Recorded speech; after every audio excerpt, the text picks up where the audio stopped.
সবার সংসারের গল্প এক হয়, যার যেমন সংসার তার তেমন কাজ। কেন বলছি এই কথাটা? হ্যালো বন্ধুরা, তোমরা সবাই কেমন আছো? আমি খুব ভালো আছি। আমি তোমাদের রিম্পা একটা ছোট্ট মিনি ব্লগ নিয়ে চলে এলাম তোমাদের সামনে। সকালবেলা ফ্রেশ হয়ে চলে এলাম একটু চা খেতে। সকালবেলা একটু চা না খেলে আমার দিনটা একটুও ভালো যায় না, তাই কাজেতেও এনার্জি আসে না। তারপর মেয়েকেও খাইয়ে দিলাম একটু দুধ। খাচ্ছে, খেতে খেতে বলছে, মা আমি আর খাবো না।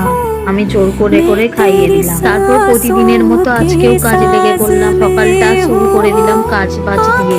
জানো তো বন্ধুরা, আমি সকাল 6টার সময়তে উঠি আর 9টার সময়তে উঠি। আমার যেমন কাজ তেমনই আমাকে করতে হয়। সকালবেলা 6টার সময় উঠলেও আমি যেই কাজগুলো করি, সকাল 9টার সময়তে উঠলেও আমি সেই কাজগুলোই করি। প্রতিদিনের যেমন কাজ থাকে তেমন কাজই আমাকে করতে হয়। আমি ঘরদোর মোছামুছি, ঘরদোর পরিষ্কার করার কাজটা সামলে নিই, মা ওইদিকে রান্নার কাজটা সামলে নেয়। দুজনে মিলে এইভাবেই কাজ করে নিই সারাদিন। তার মধ্যে একবার মেয়ে বাইরের দিকে ঘুরতে যায়, আবার বাড়িতেও থাকলে মা একবার ধরে আমি একবার ধরি, এইভাবেই কাজ করতে হয়। দেখো, শ্বশুর শাশুড়ির সাথে থেকে ঘর করা ভালো, কিন্তু শ্বশুর শাশুড়ির সাথে শাশুড়ি মার সাথে থেকে কাজ করলে সব কাজটা নিজেকে একা করতে হয়।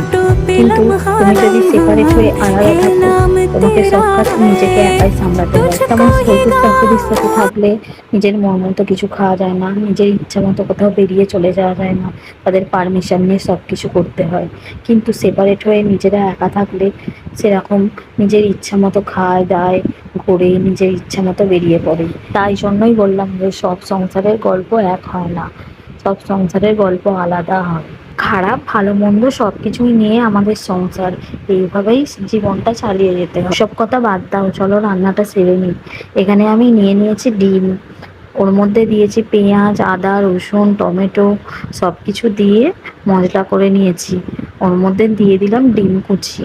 ডিম কুচি দিয়ে ডিমের ভুজিয়া বানাচ্ছি। আজকে বরের ইচ্ছা স্পেশাল কিছু খাবে, তাই আমি বানিয়ে নিলাম ডিম কুচির ভুজিয়া। এটা দিয়ে ভাত খেলে এক নিমেষে এক থালা ভাত উঠে যাবে। ওকে বন্ধুরা, বাই বাই।